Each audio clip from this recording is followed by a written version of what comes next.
Tugging at my heart, baby, you drive me wild. Crazy for you, I know you can feel it too. The love that I feel, baby, it's real. Crazy for you, I know you can feel it too. The love that I feel, 'cause baby, it's real. I'm crazy for you, so crazy for you, so crazy, so crazy. So Donald, what made you gravitate to the bass? The thing that made me gravitate to the bass is the sound. Honestly, I remember the first time I got an opportunity to play like a really professional bass was my sister's husband. He's a guitar player and a bass player, and I was at his house one night, and he kind of had this bass, beautiful Fender Jazz, laying in the corner of the room, and I asked him if I could try it, and he said yes. It was awesome, and he told me how it was tuned, and because of my past experience of being able to play the piano, classical piano, so I knew notes and semitone and all those things.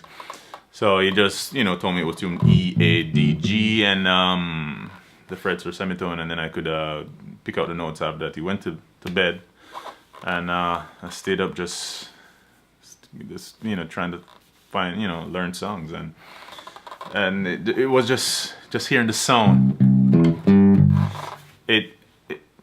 I really connected with the sound. That very moment, I knew that I definitely wanted to be a bass player. It's just the way you make me feel. How and why did you first pick up the guitar? The first time I picked up the guitar was probably in 2000. I was already a professional bass player, playing with different bands and touring and all that, but I wanted a hobby, and the guitar was supposed to be the hobby, and it was, I just, liked the sound, I liked the look of it, to be honest. I saw it in the store, and I said I wanted a guitar, and started, transferring some of my knowledge from the bass chords and that stuff onto the guitar, just to see what it would sound like, really. And I just kept practicing and playing, and it was fun, and someone's heard me playing and decided to hire me, and then everything pretty much spiraled from there, and that's how I started playing the guitar. I used to complain about the silly things in life. Sometimes I feel so empty and not knowing what to do. No silly things don't mean a thing, because my dreams have come true, yes. So what was your first guitar? My first guitar is this guy you're looking at here, the Epiphone Sheraton. I saw this in the store in Jamaica, and I said, wow, this is the most beautiful guitar I've ever seen. A matter of fact, a good friend of mine, he saw the instrument too. He came out the following week, but it was already gone. I went and I bought it for him. He was so upset. And yeah, it's probably the most interesting sounding instrument in terms of a guitar that I own. It's just beautiful to look at and beautiful to play. And that's it. That's my very first guitar. So how much did that influence you, in addition to your teachers and your family? The guitar has been a huge influence, especially when it comes to writing music. Pretty much my first album, Just Passing Through, was, I'd say, 98% written using an acoustic guitar, and it has come very handy in that sense, When it comes to learning music, Maurice Gordon, a brilliant guitar player, he taught me the bass for a couple of years, and it was the best experience I've had with a teacher. He really opened my eyes to a world of music, and I appreciate that, Maurice Gordon. But my knowledge of the bass, that he taught me the bass, and I transferred the knowledge of the bass to the guitar and kind of interpret what it is to play the guitar. To be honest, maybe I'm doing it wrong, but this is a sound I get, and I really enjoy playing it, and the influence that come with just interacting with the instrument. And those are my influence concerning the guitar. I will survive. Maybe I'll realize soon enough receive the prize. For you, I tried. You tried, you failed. You tried, you failed. Once you discovered the instrument, did you have any bass influences, bass heroes? Once I discovered the bass, my heroes are just keep adding on. You know, first it was Jaco Pastorius. That's like number one. He blew my mind listening to all these songs he's writing, and of course I found Sting, and that's when I realized, wow, a bass player can actually sing and play the bass. That just that was awesome. And of course, Family Man Barrett from you know, Bob Marley and the Wailers as a reggae bass player. You know, Yannick Gwizdala, another incredible solo bass player. I found that, you know, listening to all these people, you know, and shaping my music, it kind of got me to the place where the bass guitar is an incredible instrument, an instrument in its own right, not just an instrument to accompany others, but a solo instrument, like, you know, players like Stanley Clarke, Victor Wooten, you know, Marcus Miller. So, you know, where you as a bass player can step out in front and really shine. So I'm really intrigued by those artists and how they've shaped my experience as a bass player.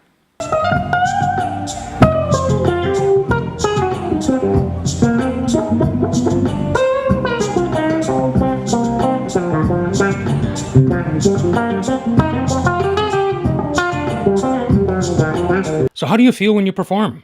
Generally, when I perform, it's like I'm escaping to another world. I feel really great. As a matter of fact, sometimes I feel like that's what heaven's gonna be.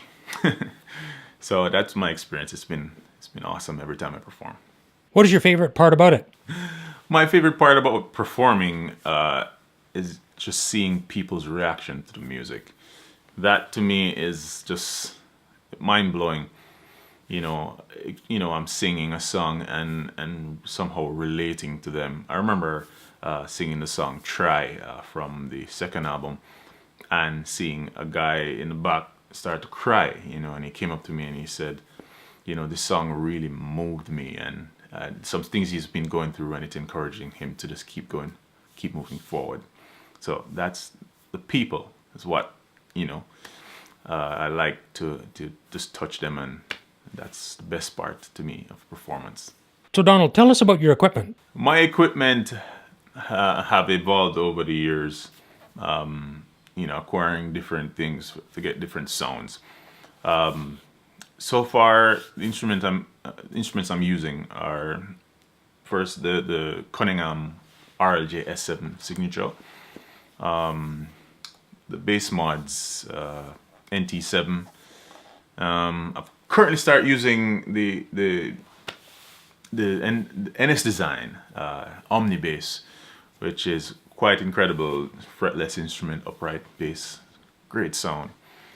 And when I'm doing certain shows, I'm traveling a bunch, I use this little guy called the Wing Instruments. Very nice, like a short scale bass where you can really travel and go pretty much anywhere. Fits under your your seat of your and when you're in the airplane. For the amps, I'm using Phil Jones amps of the Bass Pulse 1 head, the Cobb 47. I also use the Phil Jones bass double 4. I'm using the G7 capo, and also for straps, I'm using the River Straps DW Signature, and pretty much all the instruments I use. And also for effects, I use, you know, Boss effects. I use Digitech effects like the IPB 10, and also I use the Boomerang for example for looping. And I think that, oh, strings, I'm using the Optima strings, various Optima strings on acoustic, electric guitar, and also for the bass I use the gold strings. And there's a new invention called the chai hoop. Just started using that secures your cable. And that's the equipment so far. Tell me about your own band Airplay, how you started with it.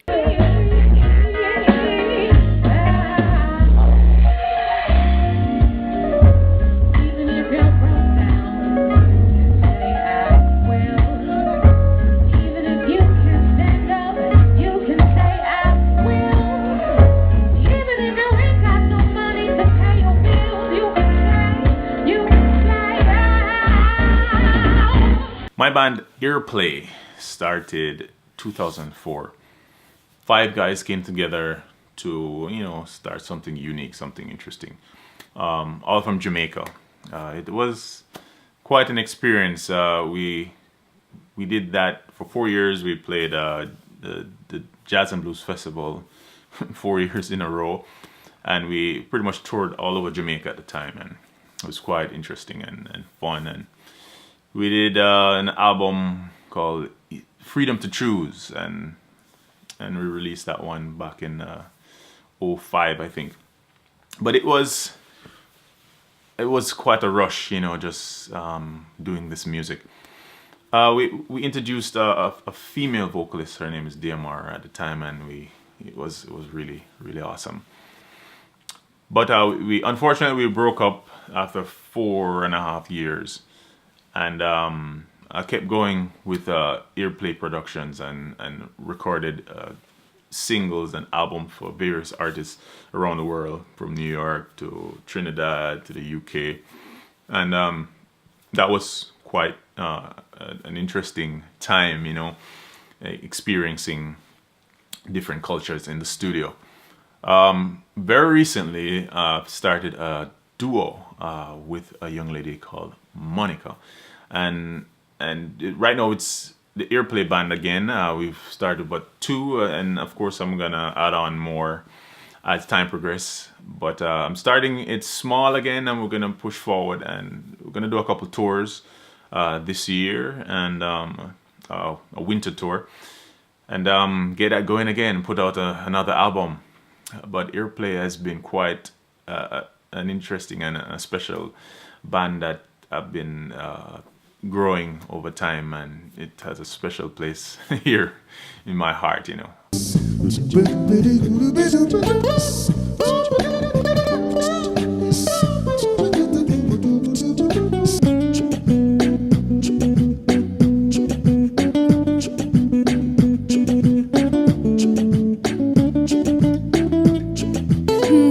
Despacito, quiero respirar tu cuello despacito, firmar las paredes de tu laberinto y hacer de tu cuerpo todo el manuscrito.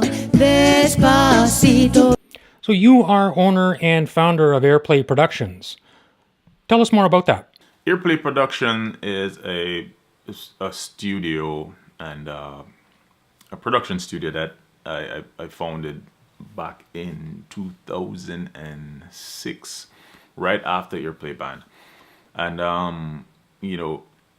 I've released, 2 albums under that label, Airplay Production, Just Passing Through and Feel Brand New, the two current albums at the moment. Airplay Productions has been doing quite well in the past with albums done from Jim Below's project, and I've worked with people in Trinidad, people in the UK, people around the world, people in Jamaica, of course, and doing a lot of collaborations. So it's been a great experience working in the studio. It's a great way to earn a living without touring, to be honest. And that's something I want to really get more do more of in the future, because I find I'm getting old. Don't want to be traveling all over the world all the time. So yeah, Airplay Productions, it's an awesome studio experience that I've been working on over the years. Yes, I know the John will always be here, never let me go astray. Yes, I know the John will always be here to help I get you this day. So what was the most memorable experience you had? My most memorable experience at Airplay production would be working with Marogini, a brilliant musician and a friend. I remember we did just 4 songs, and you know, after we finished wrapping up, you know, mixing, mastering the songs, he went to the U.S. to promote the music, you know. And I remember he calling me and said, "Donald, I've you know, proposal for you." I said, "What proposal is this?" He said, "When I get back to Jamaica, I'm gonna present it to you. Don't worry about it." So when he got back, he came with this huge, thick book with songs, you know, and he said, you know, someone came to him and asked him who produced the music, and you know, he told them Airplay Productions, and so they asked him, would Donald, you know, like to produce these songs? And this is why, while he was in the U.S. Promoting his music. So, short story is, you know, I said yes, and it took us 1 year to complete the project, but it was such an awesome experience working with Margin in the first place, and then I got another chance to work with him for a full year working on this project. You know, never met the guy, but with the power of the internet, we were able to communicate, and of course, we both benefited greatly from the project. So your first solo album, Just Passing Through, how long did you work on that, and when did you release it? My first album, Just Passing Through, took me 10 years to complete. That's a combination of being distracted by other people's project, procrastinating and traveling and all that stuff. But it was a good thing to wait, because I learned a lot about myself and where I was headed and how I can communicate all that to people and be honest about it, you know. And it was an incredibly emotional, well, still is an emotional album, you know, and it's just a lot of storytelling, pretty much telling my business to people of the world. As you listen, you will hear all the stories, you know, that I'm gonna tell in this album. But it's a very encouraging album also to everyone to keep moving forward and just, you know, win or learn from your mistakes, you know. So it's one of those kind of album that's just gonna make your life and make your day better. Made my day better. So, and I released it in 2014, and it's been a joy so far, and seeing how people react to it, and really, you know, gravitating to the album. Thank you so much for the support. It's like you want to see me drown. I'm wondering, I really should just hold my ground. I'm wondering, these are the things I'm wondering.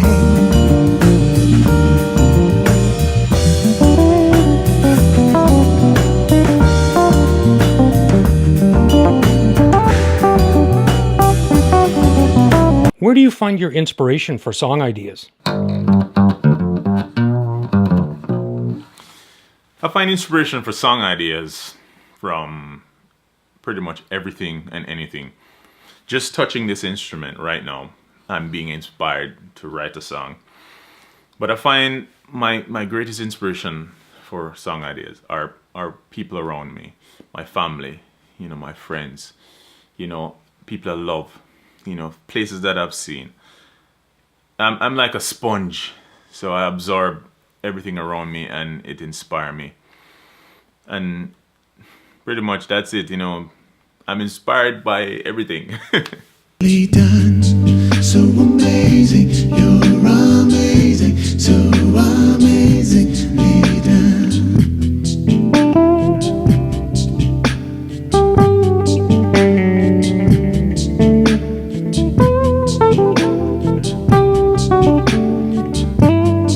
So your second album, Feel Brand New. The difference between the first and second albums, what would you say it is? The difference between the first album, Just Passing Through, and the second album, Feel Brand New. Just Passing Through is more of a pop kind of reggae album, you know. And Brand New is more of a world music with mixtures of jazz and fusion, all that stuff within that one.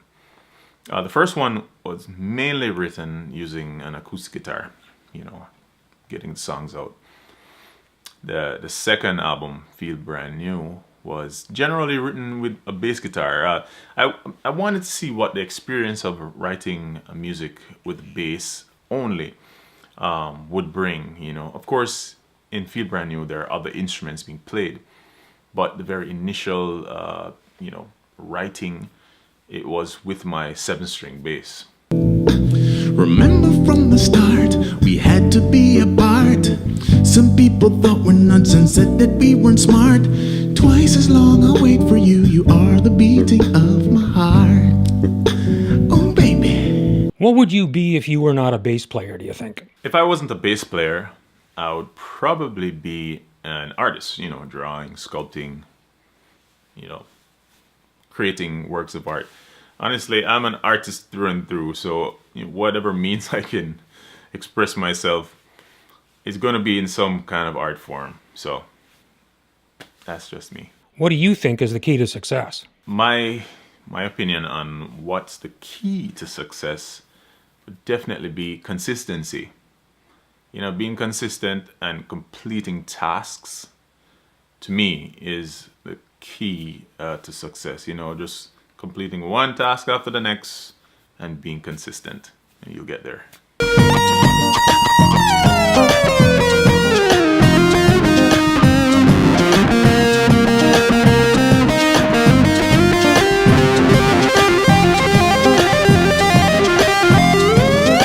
So any tips you can share with musicians out there? While I was on tour, I think in 2015, I believe, I met a musician by the name of Marcus Miller.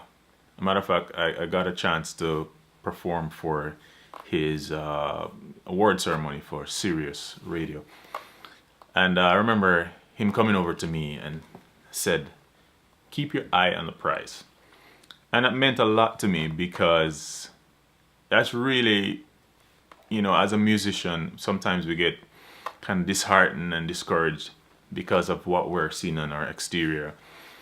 But, the encouragement for me really stands. Just keep your eye focused on what you're going after as a musician, and don't care about what anyone say to you.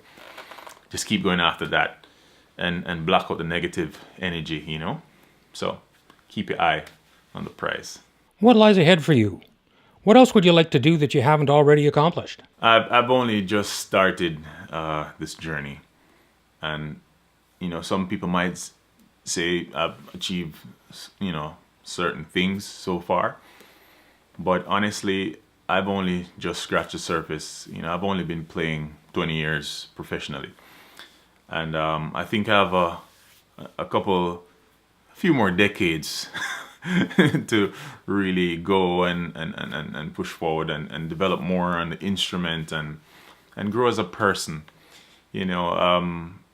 Honestly, I'm just kind of just going and going for the best I can possibly be, and wherever that takes me, I'm happy. What else is keeping you busy these days, Donald? Oh gosh, I'm super busy working on the third album. I'm really excited about that. Also, touring, going on the road this summer and also in the winter. That's gonna keep me very busy. Getting Airplay Band back up and running and touring again, recording in the studio for the fourth album, and continue the blog on donaldwaugh.com, and keep on producing really great, useful content for people to interact with and watch and hopefully benefit them in a very positive way. So it's going to be a very, very busy 2017, and hopefully I can start imparting lessons to people who are interested in learning something new about the instrument in a unique way. But it's already an incredibly busy time, and it's getting busier as we go along. Do you feel like you've reached your goals yet? To be honest, I don't think I'll ever get to my goals because I keep changing the position of the goal. I keep on moving it back. Yeah, honestly, I've achieved some goals. I must admit, I have to be appreciative and grateful for the goals I've achieved. And I'm happy, I'm thankful for even just the opportunity to play music. This is awesome. But the ultimate goal is to just be a good person, you know what I mean? And that's hard, you know what I mean? So that's really my ultimate goal, is to grow as a person.